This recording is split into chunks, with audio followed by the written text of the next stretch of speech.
नमस्कार। स्वागत है आप सबका राजनीति के इस अखाड़े में। मेरा नाम है अजय सेतिया। मित्रों, लद्दाख के पर्यावरण एक्टिविस्ट सोनम वांगचुक बहुत चर्चा में हैं। लद्दाख से 1500 किलोमीटर की पद यात्रा करके वे दिल्ली आए हैं और अमरण अनशन पर बैठ गए हैं। किसी के समझ में नहीं आ रहा कि सोनम वांगचुक चाहते क्या हैं, वे किसके लिए काम कर रहे हैं। कोई उन्हें चीन का एजेंट कह रहा है, कोई उन्हें अमेरिका का एजेंट कह रहा है। चीन के एजेंट होने की बात जरा हजम नहीं होती, क्योंकि कोरोना काल में उन्होंने चीनी वस्तुओं के बहिष्कार का आह्वान किया था। उन्हें समझने के लिए थोड़ा पीछे जाते हैं। लोकसभा चुनावों से ठीक पहले फरवरी में सोनम वांगचुक ने सियाचिन सड़क पर प्रोटेस्ट किया था। वहां जाम लगाने की कोशिश की थी। वे कथित रूप से सड़क निर्माण का विरोध कर रहे थे। लोगों ने कहा कि वह सेना को भेजे जाने वाली रसद की सप्लाई बंद करना चाहते हैं, इसलिए कहा गया कि वह चीन के एजेंट हैं। फरवरी के प्रोटेस्ट के बाद 5 मार्च 2024 को सोनम वांगचुक ने लद्दाख के ग्लेशियर की सुरक्षा के लिए -11 डिग्री के टेम्परेचर में खुले आसमान के नीचे अमन अनशन शुरू किया और उनके साथ बहुत सारे लोग भी अनशन में शामिल थे। उसका प्रचार दुनिया भर में हुआ। उनका आरोप था कि मोदी सरकार लद्दाख की जमीन कारपोरेट घरानों को दे रही है, जो वहां पर्यावरण को नुकसान पहुंचाएंगे।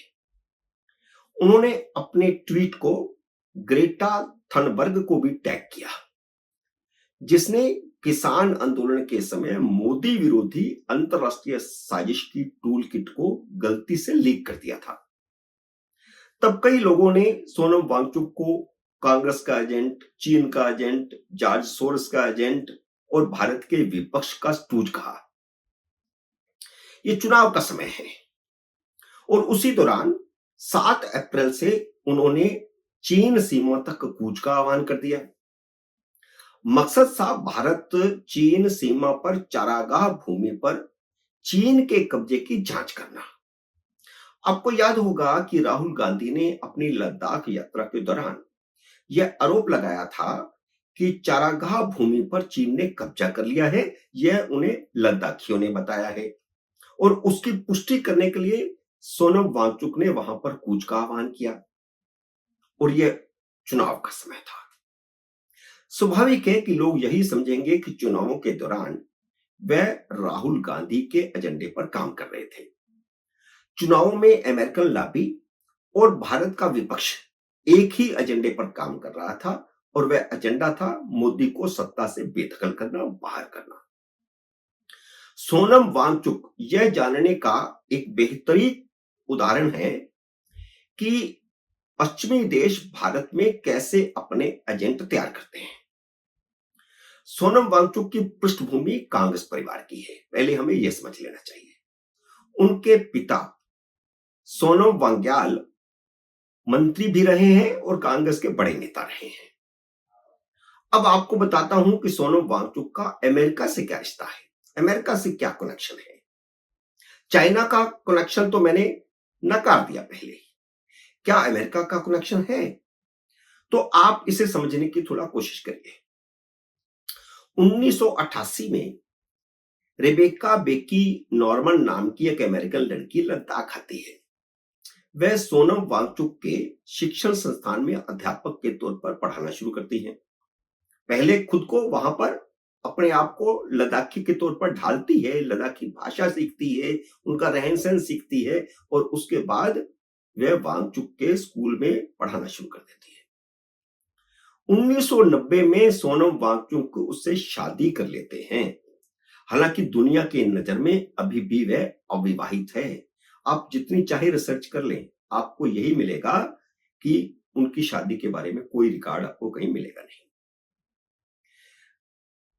1999 में रेबेका एमएड करने अमेरिका चली जाती है। 2002 में सोनम वांगचुक को अमेरिका की अशोका यूनिवर्सिटी से फेलोशिप मिल जाती है। तब से उनकी जिंदगी में तरक्की की शुरुआत होती है और वह चर्चा में आना शुरू होते हैं। मनमोहन सरकार के समय 2005 में उन्हें लद्दाख हिल काउंसिल का विजन डॉक्यूमेंट कमेटी का मेंबर बनाया जाता है।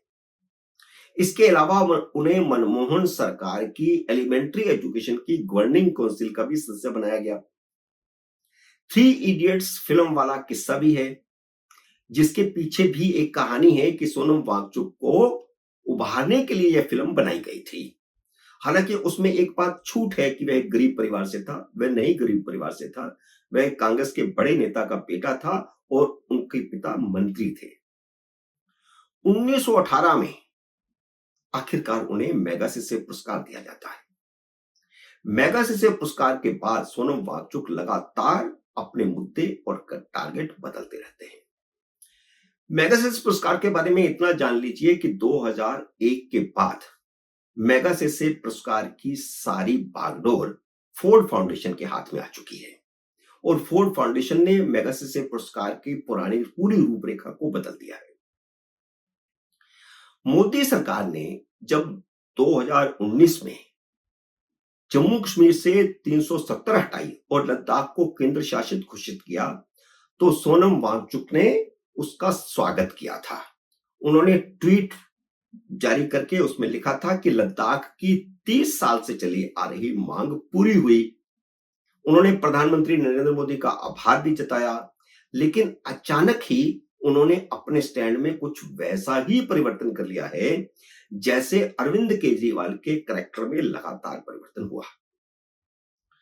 अब उन्होंने लद्दाख को संविधान की 6ठी अनुसूची में शामिल करने की मांग को लेकर के आंदोलन शुरू किया है और उसके लिए वह पदयात्रा करके दिल्ली आए हैं और यहां चाहते हैं कि या तो उनसे राष्ट्रपति मुलाकात करें या प्रधानमंत्री करें या गृह मंत्री करें, और अगर वह मुलाकात नहीं करते हैं तो वह अमन अनशन पर बैठे हैं। अपने जन्मदिन 1 सितंबर को उन्होंने यह पदयात्रा शुरू की थी। अब इससे आप अंदाजा लगा लीजिए कि इसमें ध्येय क्या है, लक्ष्य क्या है। 6ठी अनुसूची का मतलब है लद्दाख को दिल्ली की तरह विधानसभा देना। वह इसे खुद मुख्तियारी का नाम दे रहे हैं कि कानून बनाने का अधिकार हमें होना चाहिए। 5 साल पहले वह इस बात से खुश थे कि लद्दाख को केंद्र शासित दिया गया है, जो लद्दाखियों की 30 साल पुरानी मांग थी। चीन लगभग पूरे लद्दाख को अपना मानता है। ऐसे में भारत लद्दाख में विधानसभा देने का रिस्क कैसे ले सकता है। मैगसेसे पुरस्कार प्राप्त अरविंद केजरीवाल जब से दिल्ली के मुख्यमंत्री बने हैं, उनका केंद्र सरकार से कोई ना कोई विवाद चलता ही रहता है। भारत सीमांत क्षेत्र लद्दाख में ऐसा जोखिम कैसे उठा सकता है, वहां पर विधानसभा कैसे दी जा सकती है। कोई भी प्रस्ताव कभी भी, जैसे अरविंद केजरीवाल प्रस्ताव पास करते हैं केंद्र के खिलाफ, ऐसे ही वहां की विधानसभा जिसको कानून बनाने का अधिकार हो, वह केंद्र सरकार के खिलाफ कभी विश्वास प्रस्ताव पास कर दे केजरीवाल की तरह। ये मैगसेसे वाले जो है ना, सारे इसी तरह की बुद्धि के हैं, और बुद्धि नहीं बल्कि इस तरह की पूरी जहनियत के साथ काम कर रहे हैं। तो यह बात भारत मान ही नहीं सकता। वह खुद को दूसरा केजरीवाल बनाने की कोशिश कर रहे हैं, भारत उसे स्वीकार नहीं कर सकता। मित्रों, उम्मीद है मेरा ये वीडियो आपको पसंद आया होगा। इस लाइक को शेयर कीजिए। अगर आपने मेरे यूट्यूब चैनल को अब तक सब्सक्राइब नहीं किया तो कृपया सब्सक्राइब करके अपना आशीर्वाद दीजिए। जल्दी मिलते हैं अगले वीडियो में किसी अन्य विषय के साथ। तब तक नमस्कार।